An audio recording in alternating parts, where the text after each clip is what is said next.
ဒီဗီဒီယိုကတော့ဟီလာဂိုက်လေးပဲဖြစ်ပါတယ်အရင်ဆုံးဟီလာလုပ်မယ်ဆိုရင်တော့ဟီလာလုပ်ဖို့လိုအပ်တဲ့ဝက်ပုံတွေက Panacea Fan နဲ့ Associate Umbrella နှစ်ခုပေါ့နော်အဲ့တော့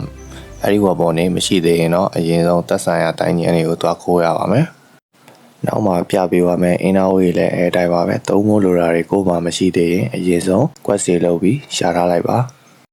လိုအပ်တဲ့ဝက်ပုံနှစ်ခုကြောင်းပြောပြီးဆိုတော့ဝက်ပုံတစ်ခုချင်းစီမှာပါတဲ့ scale တွေကိုရှင်းပြပေးပါမယ်scale တွေကိုမရှင်းပြခင်ဒီ healer ဝက်ပုံတွေမှာပါတဲ့ dew point ဆိုတဲ့ passive တစ်မျိုးကိုရှင်းပြပေးမယ်ပေါ့နော်ဒီဝက်ပုံပေါ်မှာပြထားတဲ့အစိမ်းရောင် water drop ပုံလေးတွေပါဒီကောင်ကအပြည့်ဆိုရင် point 100လို့တွက်လို့ရပြီးတော့ဒီကောင်မှာ9ခုပါတဲ့အတွက်တစ်ခုကို point 20ပေါ့နော်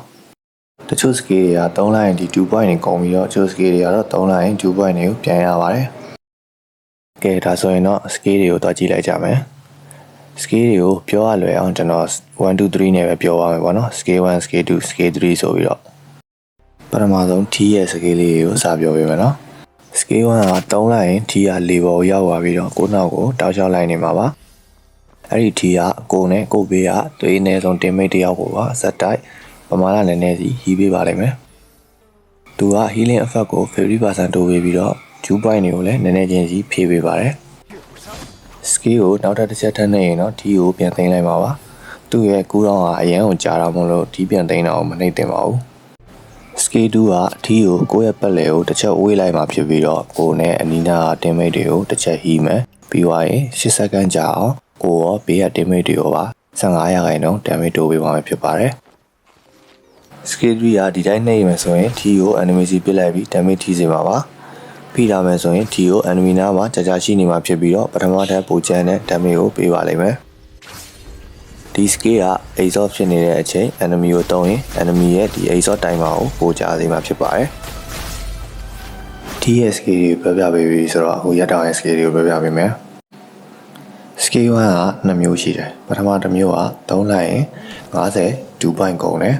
ကိုနဲ့ကို teammate တွေကသွေးနေဆုံးတစ်ယောက်ကို6စက္ကန့်ကြာအောင်ဖြည်းချင်းသွေးဖြည့်ပေးမယ်နောက်ပုံစံတစ်မျိုးကကို teammate တွေကို revive ပြန်လုပ်လို့ရမယ်ကိုရော boss fight တွေမှာ revive က healer တွေပဲလုပ်ပေးလို့ရတာဖြစ်ပြီးတော့ကျွန်တော်တို့ကတယောက်ကိုလုပ်ပေးပြီးရင်ကူတောင်းရှိပါတယ်အဲဒါကြောင့်မို့နောက်တစ်ယောက် revive ထပ်လုပ်မယ်ဆိုရင်အချိန်စောင့်ရပါတယ်ဒီရက်တောင်ရဲ့ scale 1ကိုတော့ကျွန်တော်တို့ကဒီတိုင်းသုံးရင် dew point 50ကုန်တာမို့လို့ကိုအောင်မှာဆိုရင် revive လုပ်ဖို့အတွက်ပဲသုံးပါတယ်scale 2ဒီကောင်က3လိုက်မယ်ဆိုရင်22 point ရမယ်ပြီးရင်သူ့မှာ condition 2မျိုးရှိတယ်ပထမတစ်ခုက3လိုက်ရင် AoE healing တစ်ခုပေါ်လာပြီးတော့9စက္ကန့်ကြာအောင်သူ့ရဲ့ rate နဲ့က damage တွေအကုန်လုံးကို healing ပုံမှန်လေးလုပ်ပေးမှာပါနောက်တစ်မျိုးကအကေကိုက scale 2 3လိုက်လို့ကို့မှာ dew point 100ရှိနေမယ်ဆိုရင်အဲ့ဒီ scale 2ကိုနောက်တစ်ခေါက်ထပ်သုံးလို့ရမယ်အဲ့ဒီဒုတိယတစ်ခေါက်သုံးတဲ့ spell က healing ပမာဏတော်တော်များများပေးရမှာတော့ပြောရရင် healer တွေရဲ့အဓိက spell လို့ပြောလို့ရပါတယ်ဒုတိယတစ်ချက်ကိုသုံးဖို့လိုတဲ့ dew point က100ကျွန်တော်တို့ကဒီပထမတစ်ချက်သုံးရင် dew point 20ရမယ်ဆိုတော့ဘာမှမသုံးခင်မှာအနည်းဆုံး dew point 80ရှိဖို့တော့လိုအပ်ပါတယ်ဒါကြောင့်မို့ရှေ့မှာ skill 1ကို revive လုပ်ဖို့ပဲသုံးဖို့အကြံပေးထားတာပါ skill 1ကသုံးလိုက်ရင်50 dew point ကုန်တာမို့လို့ကျွန်တော်တို့ကတကယ်ကိုကအပြင် heal ရတော့မယ့်အချိန်မှာ dew point 100မရှိနေရင် skill 2ကနှစ်ခါသုံးလို့မရတော့ပါဘူးအမှစပြီးတော့တိုင်ပတ်ပါပြီအဲ့လိုတိုင်မပတ်ချင်တော့ဖြစ်နိုင်ရင်ဒီ scale 1ကိုကျွန်တော်ပြောလို့ပဲမသုံးမဲထားတာဟာ safe ဖြစ်ပါတယ်ပြီးသွားရင်ကျွန်တော်တို့က scale 2ကိုဒုတိယတစ်ဆင့်သုံးလိုက်တဲ့အခါမှာ passive တစ်ခုထည့်ရတယ်ပေါ့နော်အဲ့ passive ကကျွန်တော်တို့ဒီပထမဝက်ပုံဖြစ်တဲ့ T ရဲ့ဒီ scale 1ကို auto ဖွင့်ပေးတာပါဒီမှာအခုကျွန်တော်သုံးပြသလိုပဲပေါ့နော်ကျွန်တော် scale 2ကိုဒုတိယတစ်ဆင့်သုံးလိုက်တဲ့အချိန်မှာ T က auto ကျွန်တော်ပေးတာကိုရောက်လာတယ်ဒါကကျွန်တော်ဒီမှာ T မရှိတဲ့အချိန်မှာတောင်းလိုက်တဲ့အချိန်မှာမလို့ပေါ့နော်အကယ်၍ကိုကအဲ့ T ကငကိုတွေကရှိနေမယ်ဆိုရင်ဒီ T ရဲ့တိုင်မှာကိုအစအနေပြန်စမှာပါဒါကြောင့်မို့လို့ကျွန်တော်တို့ကကိုအောက်မှာရက်တောင်တစ်မျိုးလေးနဲ့ဟီးနေအောင်နဲ့ဒီ T ကိုခဏခဏတော့ပြန်ဖွင့်နေကြမလို့ပါဘူးနောက်ဆုံးရက်တောင်ရဲ့ skill 3ဒီကောင်ကကိုယ့်ရဲ့ပါတီတွေကကို select လုပ်ရတဲ့ teammate ကိုဟီးပေးမယ်ပြီးရင်ကိုဟီးတဲ့အချက်တိုင်းမှာလည်း dew point နေပြန်ရမယ်ပြီးတော့ဒီကောင်မှာကူးတော့က 0.2 second ပဲမလို့ကျွန်တော်တို့ကဒီ scale 3ကိုတောက်လျှောက် time span နေလို့ရပါတယ် Okay အခုဒီဝက်ပုံတွေရဲ့ scale တွေကိုလည်းနည်းနည်းရှင်းပြပြီးသွားပြီဆိုတော့သုံးရမယ့် inner way စီကိုတွားရအောင်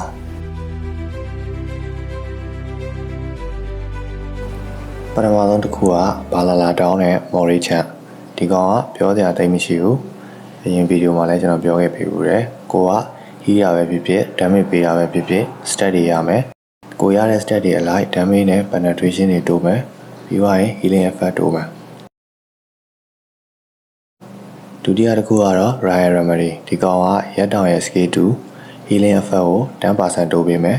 ပြီးသွားရင် scale 2နဲ့ heal လိုက်တိုင်း Q point တွေကိုပြန်ရမယ်တတိယတစ်ခုက Restoring Bloom ဒီကောင်က healing လုပ်လို့ critical ထားရင် stat တစ်ခုရမယ်ကိုရတဲ့ stat တိုင်းမှာ healing rate 2% စီပေးမယ် stat က maximum 3 stat ဆိုတော့ total 6% တွေရပါမယ်နောက်ဆုံးတစ်ခုက Mending Loom ဒီကောင်က TSK 1ပြန်ရမယ်2 point ပမာဏကိုပို့တိုးပေးတယ်ပြီးရင်ကိုက100 2 point 3လိုက်တိုင်းကိုရဲ့ max HP ရဲ့ 10% ကိုအပိုထပ်ဟီးပေးမယ်နောက်တစ်ခုအနေနဲ့ရွေးချယ်လို့ရတဲ့ inner way တစ်ခုက Esoteric Revival ဒီကောင်ကနာမည်အတိုင်းပဲ revive လုပ်ရင်ပိုကျန်းတာဘယ်လိုကျန်းလဲဆိုတော့ရတောင် SK1 က teammate ကို revive လုပ်မယ်ဆိုရင်ကိုမှရှိရဲ့2 point မှာမူတည်ပြီးတော့ကိုယ့်ရဲ့ teammate ကအသက်ပြန်ရှင်လာရင်သွေးပမာဏတချို့ရမယ်ပေါ့နော်ဒီကောင်ကအဲ့ရမယ်သွေးပမာဏကို90%ပို့တိုးပေးပါတယ်အဲ့ဒါကြောင့်မလို့ကို revive လုပ်လိုက်တဲ့ teammate ကသွေးပင်ကန်နဲ့ပြန်မထားလာတော့ဘဲနဲ့သွေးအများကြီးနဲ့ပြန်ထားလာမှာပါ